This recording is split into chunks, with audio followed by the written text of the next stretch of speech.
Hello. Louise McNestry here, founder CEO of BU Training, organisation working with 9 to 25-year-olds in resilience, personal development, employability and enterprise.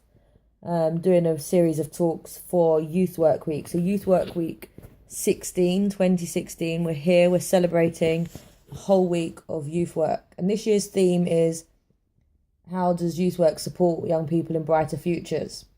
So yesterday I looked at how youth work supports formal education in this. Today I'm looking at out of school. So whilst we do have a lot of amazing projects going on in school that could be deemed youth work, a lot of youth work is typically taken part outside of school, whether this be with uniformed groups, within churches, mosques, and obviously the kind of generic old school youth club. Before we get started, all views are my own and just coming from my own experience as a young person engaging with the youth work and as a youth worker for 16 years. So out of school and kind of the support for young people there, we know that youth work plays a vital role in young people's developments, especially when it comes to building brighter futures for young people. Young people attend school or are homeschooled for the formal education, and then the youth work kind of comes with the informal education. So how does youth work play this role? Well, it's a safe space. I always go on about how youth work and youth clubs and youth environments are a safe space for young people to really test their own boundaries and really develop and learn about themselves, create these social skills that they're going to need for the future, and also build life skills as well.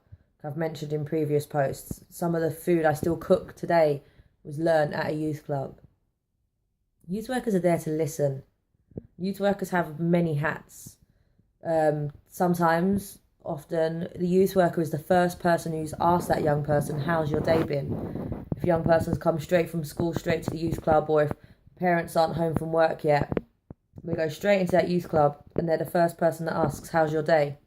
Sometimes the day was great. Sometimes that's a cue for the young person just to kind of let go, open that valve and just say it how it is. And for a youth worker, it's about kind of making sure all those different hats are available. The coaching hat, the mentoring hat, the listening ear. We just listen. We let the young person talk. Sometimes it's as the young person's talking, they work it out themselves. Sometimes we have to ask provoking questions that will get the young person to think about that certain situation and enable them to rectify it, or to allow them to at least settle with it. And sometimes we have to offer advice and our own opinions. And there's a mixture of all three always come up, but we are there for that listening. And sometimes it's hard because I've said before, parents, they do listen and they do want to support their children. And I don't know how many times you as a child and or you as a parent or an adult have said to a child, that friend is no good for you. How many times have you heard that? And as adults, I agree, sometimes we do see that some children aren't necessarily good for other young people, but as a young person, that is your world. And you don't want an adult. You don't know who that person is. You don't know that person like I do. You don't want an adult telling you whether or not that person is good or bad for you. And it's about allowing them to kind of learn from themselves, but ensuring that you've got a barrier up around them ready to catch them if and when that young person falls. And sometimes parents don't see it like that. Parents are so protective that they'll kind of go on and on about that young person not being right for them, or that course having to be the one that you take, and almost putting a force on it. Not every parent. However, for the experience I have, quite a lot of parents will have this opinion that there is right. And sometimes the parents are coming from quite an old school education system. Lots of things have changed now. There's so many courses out there and so many opportunities available. But people want the traditional GCSE A-level university route and into employment that way, when there's lots of different routes that could be taken now. And as youth workers, we know these routes and we know and we understand. So we're able to offer that support and guidance to that young person out of the family home, out of school. We can bounce ideas around with the young people. We can create an opportunity for them to have a look at what it is they want to do in the future and give them those skills that they then need. The resilience, the social skills, the life skills.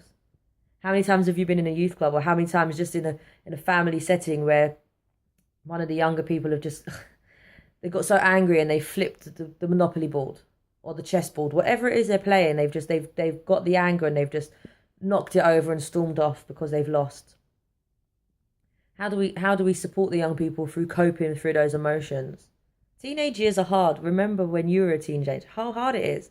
1 minute you're happy, 1 minute you're sad, 1 minute you're in love with someone, you're not. Do you like them? Do they like you? It's a confusing time, and it's about helping those young people manage those emotions and build that resilience. So you lost, it's okay.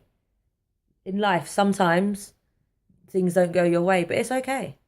It's okay. I know quite often schools now, typically the primary schools, but some secondary schools are doing kind of this no competition thing. Sports day, everyone's a winner.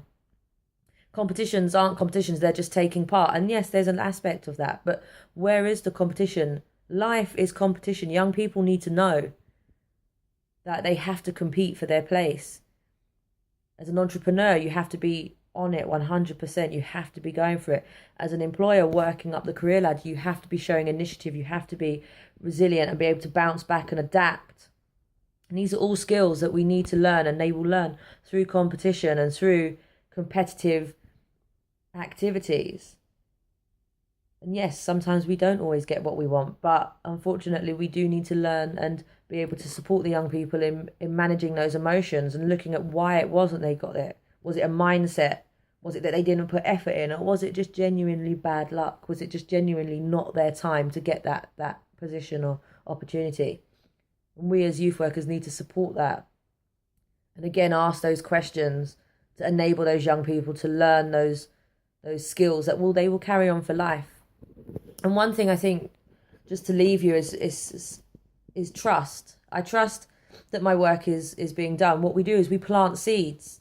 I know typically now for funding, we have to monitor everything. We have to tick boxes. We have to place young people in these categories. And it's something that I've written about before. You can't always put certain things in a box. You can't ever really get over the meaningfulness of the work that youth work does. And it is really planting seeds. It's very good and well. We can have a baseline, we can have an end line, and we can really capture some good data on how far a young person has travelled throughout the programme that we're working with them on. But there's some aspects that we may never capture. For example, me as a young person, I was in a youth club. One of my first ever youth workers, Paulette, Mummy P, we were talking one day, and I'm 15, 16, so I don't even have a provisional, let alone the thought of driving. And she said to me, I always keep a coat in my car. I was like, I've got a car. I'm in my nice warm car. I'm not going to need a coat. Please, that's the whole point of a car. Of course, because I know everything. I'm 16. I know it all. Never driven a day in my life, but I know it. I remember Paulette just smiling and saying, when you get a car, keep a coat in it. That was 15, 16 years ago now. 2-3 months ago, my car broke down. I didn't have a coat. The first thing that came to my mind was Mummy P saying, keep a coat in your car. Since then, I now make sure that I have a coat in my car. It may not be for me, it may be for a passenger, it may be for a passerby, I don't know, but there's something there now that means I will keep a coat in my car. It's a spare one, it just stays in the boot. But that was 16 years ago that I've now learnt that piece of advice. I've now taken that seed of wisdom away from me. So what are we saying to the young people that may not necessarily have an impact now, but will later on in life, down the line, do that? I also remember a teacher, my geography teacher, saying, when you're older, you'll live for bank holidays and weekends. Again, I was in a geography class in year 10, so I was 14. And it was only when I was in my full-time career I fully understood what she said, by living for the bank holidays, looking forward to that extra day off. I'm lucky enough now where I do a job that I love, which means that bank holidays, weekends, weekdays, they're all the same. It's a day to enhance and enrich lives. But they are seeds that were dropped to me years and years ago that have only just really developed and grown now. So my question to you is, what seeds are you dropping into young people? How are we enabling young people for brighter futures in the youth work, in the informal education world? Please leave any comments. Please create discussion around this. Like, share the post. Please write to me with any questions or any topics you'd like me to discuss. I'm open for all opinions, and I really would like to just kind of get this discussion rolling as we celebrate Youth Work Week 2016 and as we celebrate the work that we do, not only this week, but every week, and ensuring that the young people of today are building bigger, brighter, better futures for tomorrow, because like I always say, they are the young people who will be educating our children. They are the young people who will be looking after us as elderly people. They are the young people that will be taking the world, and I don't even just say this country, the world forward. So we need to ensure that we are parting all our wisdom and knowledge and expertise onto them so that they can do this in the best way possible. Thank you for watching. My name's Louise McNestry. Like, share, comment, and I'll speak to you soon. Thank you.